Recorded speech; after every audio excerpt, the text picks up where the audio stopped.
second video about circles. And now we're going to move on from central angles and inscribed angles from the last video, and I'm going to talk about polygons inscribed in a circle. And what inscribed in the circle means is that each corner of the shape is touching the edge of the circle. Okay? So ignore the messiness of my drawing here. Okay? This corner, we have a triangle here, this corner. Hold on, I found a better way to do this. Go down here. I have to find a quick way to switch between it. But anyway, so each corner of the triangle is on the circle. It doesn't go outside the circle and it doesn't stop inside the circle. It's on the edge. Okay, that's inscribed. Okay, so this triangle is inscribed. And as you can see, one of the sides, well, one of the sides is the diameter, goes through the center of the circle. And something that's funny that happens when you're doing triangles, let me go purple. When you're doing triangles and one of the sides is a diameter, then no matter what you do with the other two sides, it creates a right triangle, no matter what you do. And of course, tough to tell with my shabby drawing in this program, but the diameter is the hypotenuse. Okay, so that's just a neat fact about triangles. So if one of the sides is a diameter, no matter what you do with the other two sides, it's going to force it to be a right triangle. I'll draw one more, see if I can get a little neater. Okay, so that's a diameter, and I draw the other two sides, and no matter how I draw them, as long as the third point is on the circle, as long as the third point is here, somewhere on the circle, then I can't help but make a right triangle. And that diameter is hypotenuse, meaning that's where the right angle would be. Okay? All right, so let's look at this circle that I already have colored. So this red triangle is inscribed in the circle. And what I got here is the three arcs, okay? So in the last video, I taught you about inscribed angles and the fact that they have a times two relationship. Okay, well, also circles are 360 degrees.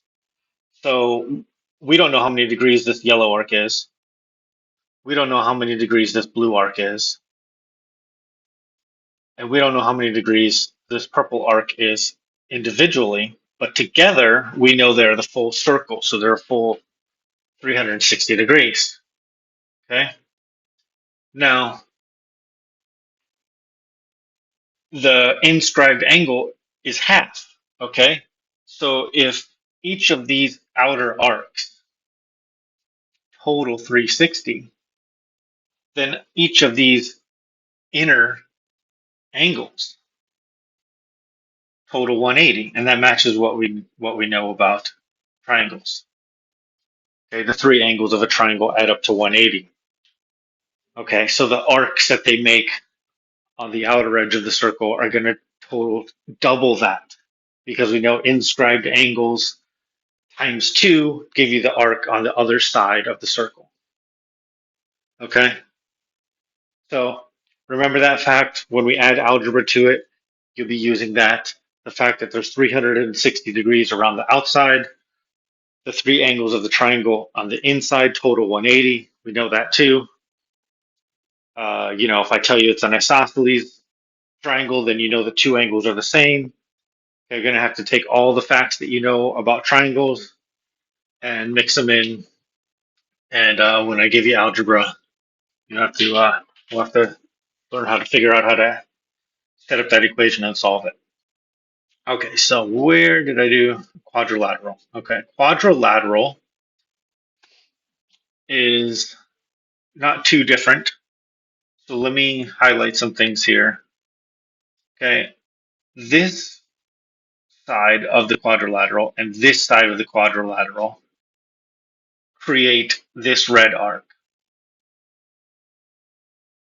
And then this side of the quadrilateral and this side of the quadrilateral give me this arc. Okay, so you got these opposite angles, this one and this one, giving you the 360 degrees. Okay, so if the one in the bottom, the red one in the bottom left, opens up to the arc across from it, and the blue on the bottom, on the top right, opens up and gives you the other half of the circle, they total 360. So you know that those two angles total half that. Okay, so if this plus this gives us 360, then you know this plus this give us 180. Okay, so these opposite angles total 180.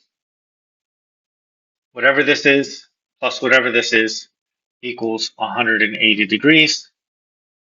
And of course, the opposite way diagonally is true as well. Whatever this angle is plus whatever this angle is equals 180. Okay, so we'll toss in algebra with that. You're going to set opposite angles added together equal to 180.